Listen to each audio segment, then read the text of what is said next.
Hello, we are going to discuss mineralocorticoid excess. When we are suspecting a patient with mineralocorticoid excess, what are the criteria we are taking in? Suppose we have a patient with hypokalemic hypertension, with patient having more than 3 blood pressure drugs, patient is taking more than 3 antihypertensives, or patient is having drug resistant hypertension with hypokalemia, or adrenal mass, or a family history suggestive of early onset hypertension less than 40 years of age, or family history positive for cerebrovascular accident less than 40 years of age, then we'll screen the patient for mineralocorticoid excess.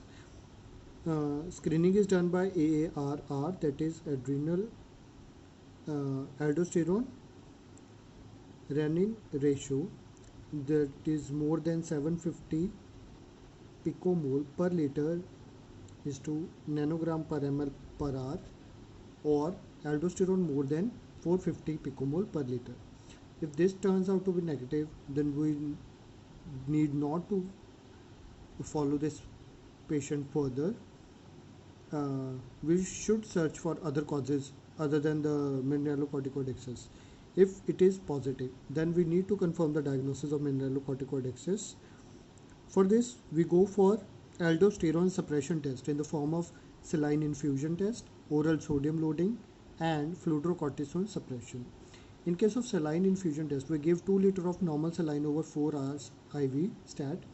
In case of oral sodium loading, we'll give 300 millimoles of sodium chloride per day for 3 days. And in case of fludrocortisone suppression test, we give 0.1 mg of fludrocortisone every 6 hourly with 30 millimole of sodium chloride every 8 hourly for 4 days. If this fails to suppress aldosterone less than 140 picomole per liter, or it means when the aldosterone is more than 140 picomole per liter after these measures, the test is considered as positive. Then we need to localize the lesion, where the lesion is. For this we need to get non-contrast CT adrenals done. If it shows unilateral adrenal mass, then we need to consider age of the patient. If age is less than 40, then we'll directly go for a unilateral adrenalectomy. If the age is more than 40, then we need to go for adrenal venous sampling. If the cortisol or aldosterone levels are more in adrenal vein, that is more than 3 times of IVC, then it is considered as positive. Then again we need to go for unilateral adrenalectomy. If it is negative, or the patient is having bilateral micronodular adrenal, then we need to go for drug treatment in the form of mitirapone. Then other drugs are etomidate, ketoconazole. And if the adrenals are normal in morphology on non-contrast CT adrenals, then we need to screen the patient for family history of early onset hypertension, or we need to screen the patient for GRA, that is glucocorticoid remediable aldosteronism. If it is negative, again we need to manage it conservatively in the form of drug treatment, that is mitirapone, etomidate, ketoconazole. If it is turned to be positive, then the treatment of choice is dexamethasone 0.125 to 5 mg per day. Another thing is, when the aldosterone renin ratio or the aldosterone, they are more than 750 and 450 respectively, but absolute renin and aldosterone levels are low, then we need to go for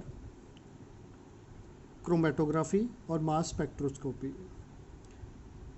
For this, we screen the patient for various steroids in the steroidogenesis pathway. The test is done on 24-hour urinary sample. If it is positive, then we need to treat accordingly. The step involved in the steroidogenesis involved. One possibility we can keep in this case is same. What is same? It is the syndrome of apparent mineralocorticoid excess. Here also the drug of choice is suppression by dexamethasone. If it is negative, then the last choice we need to consider in this case is the Liddle syndrome. Liddle syndrome is the collecting tubule channelopathy, where the ENAC channels they are stimulated automatically, but by the aldosterone action. The aldosterone action is prolonged, and there is sodium and water retention, leading to hypertension and hyper mineralocorticoid state. Thank you.